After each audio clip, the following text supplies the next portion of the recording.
You know that feeling, like your brain is just juggling, I don't know, a dozen things at once, and you can't quite land on any single one. Oh, absolutely. That constant mental chatter, that scattered focus, it can be so draining. It really can.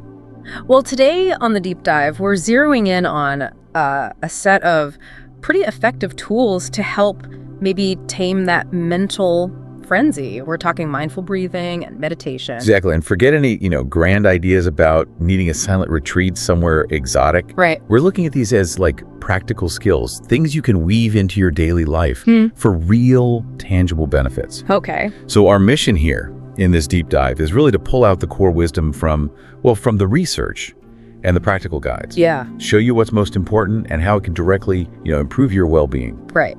So we've sifted through the science, the how-tos, hopefully to give you a clear, no-nonsense look at these techniques. Okay, so let's unpack this. Mindfulness, meditation, what are we actually talking about?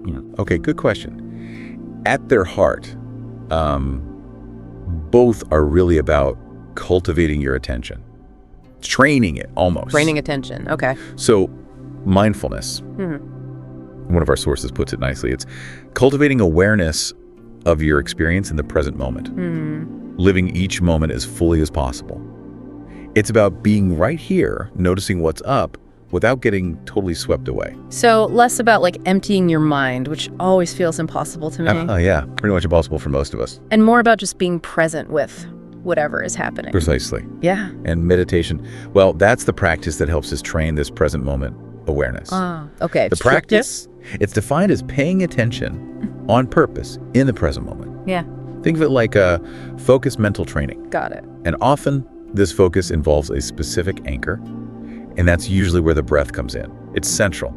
Meditation is the method, and redirecting focus, especially to the breath, is a key part of the exercise. And the breath. Yeah, it really does seem to be the kind of unsung hero here, doesn't it? Our sources kept highlighting its importance. It's fundamental, a key anchor. One source even calls it our life force. It gives us life. Poetic, but true.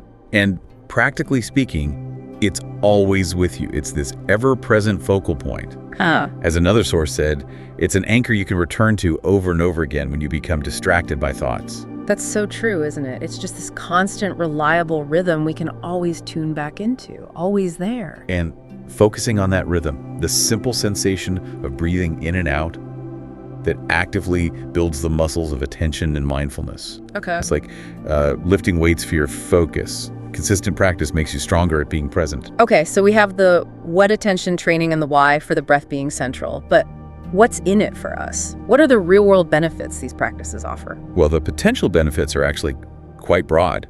They can impact our mental state, sure, but even our physical state sometimes. Really? Yeah.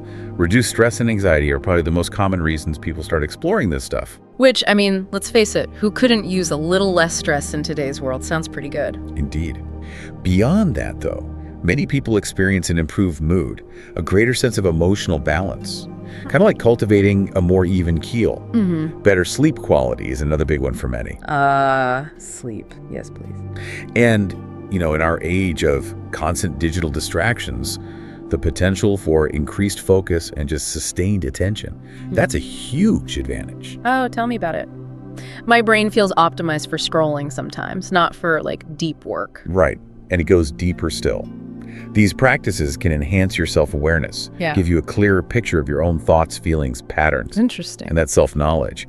It tends to foster greater resilience, helps you navigate life's bumps more effectively. Okay. And interestingly, some research even points towards potential benefits for physical well-being. Things like managing pain or easing side effects from treatments like, say, chemotherapy. Wow, that's remarkable.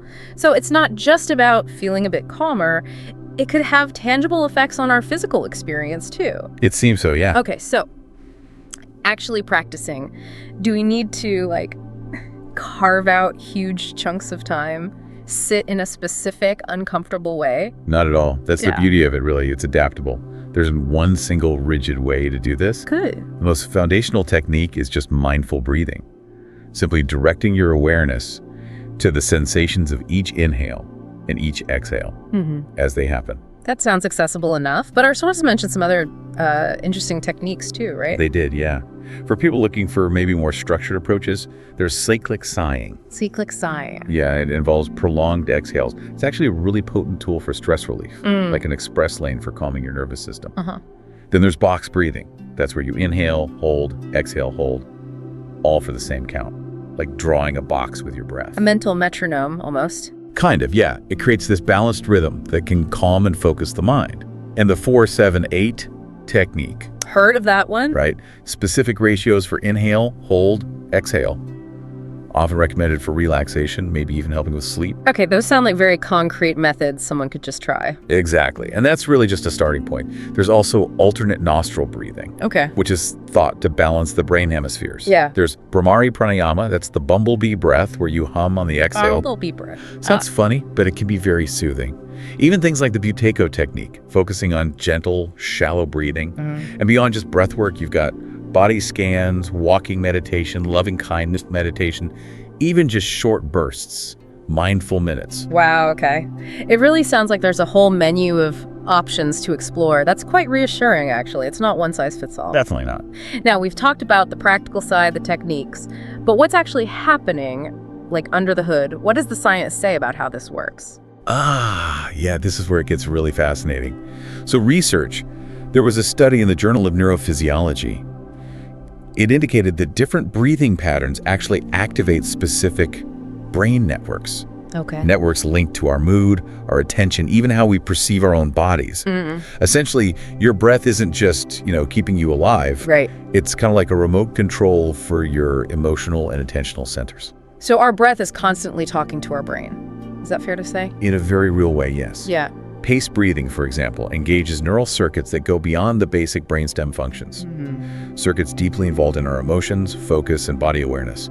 This gives us access to a really potent tool for regulating our responses to stress. That connection is, wow, it's profound when you think about it. It really is. Yeah. And consider this, rapid, shallow breathing. That often triggers feelings of anxiety, maybe even anger. It does this partly by increasing activity in the amygdala. The brain's fear center, right? The emotional hub, exactly. Conversely, intentionally slowing down your breath can help dial down that emotional intensity. Think evolutionarily rapid breath meant danger. Fight or flight. Precisely.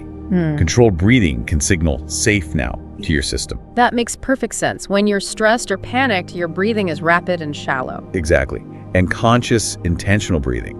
That's linked to increased activity in a part of the brain called the insula. The insula. Yeah, it plays a vital role in regulating our autonomic nervous system, heart rate, digestion, all that automatic stuff. And it's also key to our sense of body awareness. okay. And interestingly, when you're accurately tracking your breath, paying close attention, both the insula and the anterior cingulate cortex become more active. And the anterior cingulate cortex is important for it. It's crucial for that moment-to-moment awareness, that feeling of being really present in your experience. So by focusing on our breath, we're not just calming down, we're actually neurologically fine-tuning our brain's ability to connect with our body and stay present.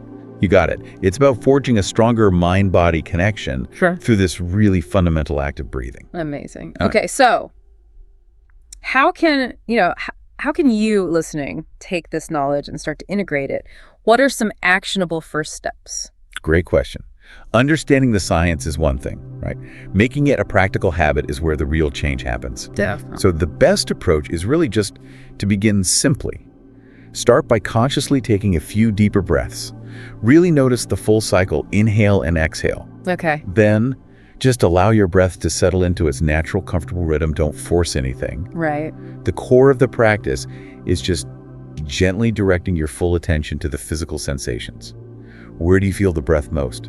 Nose, chest, belly. Just notice. And what happens? Because it will happen when your mind wanders off to the shopping list or, that awkward conversation you have. That's completely 100% normal. It's part of the process. The goal isn't to stop thoughts. It's to become aware when your attention has drifted. Without any self-criticism, that's important. And then just gently guide your focus back to the breath. Gently guide it back. Exactly. One source wisely advises, simply breathe as you breathe, not striving to change anything about your breath. It's about observing, accepting your current experience, whatever it is.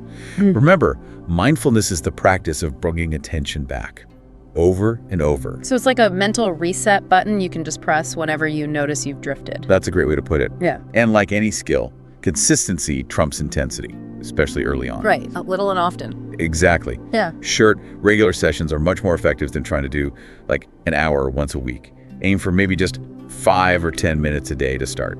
Even a single mindful minute can make a difference. 1 minute. Okay, everyone has 1 minute. Right. And guided meditations can be super helpful when you're new. They give you that verbal anchor, that gentle guidance, and lots of apps and websites offer those. Yeah, that makes it feel much less intimidating. Now, what if someone finds that focusing on the breath actually makes them feel anxious or uncomfortable? Our sources mention that possibility. Yeah, that can definitely happen for some people. It's important to approach that with sensitivity.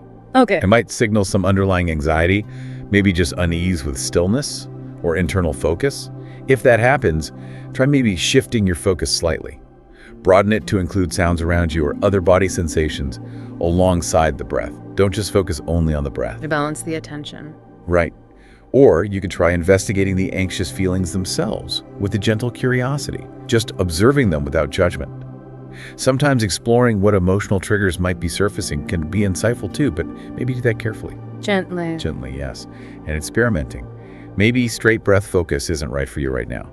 Perhaps a body scan or a walking meditation feels more grounding, less triggering initially. So it's about being patient and compassionate with yourself as you explore, finding what works for you. Precisely.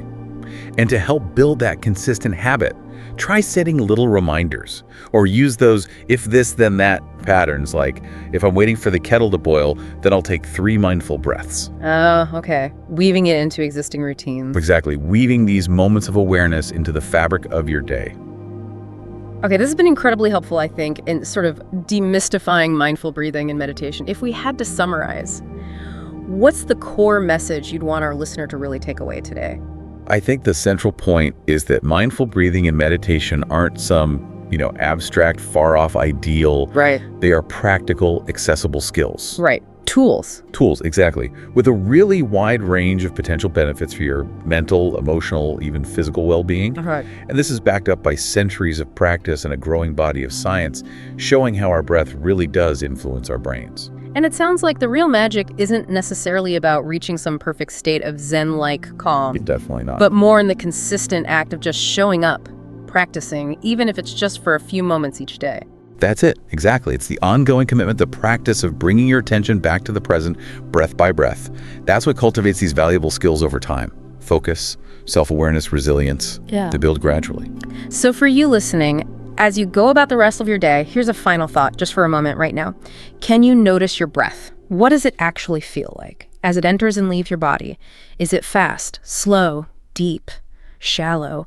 That simple act of noticing without needing to change a thing, that really is the very first step, the start of your own path of exploration and maybe self-discovery.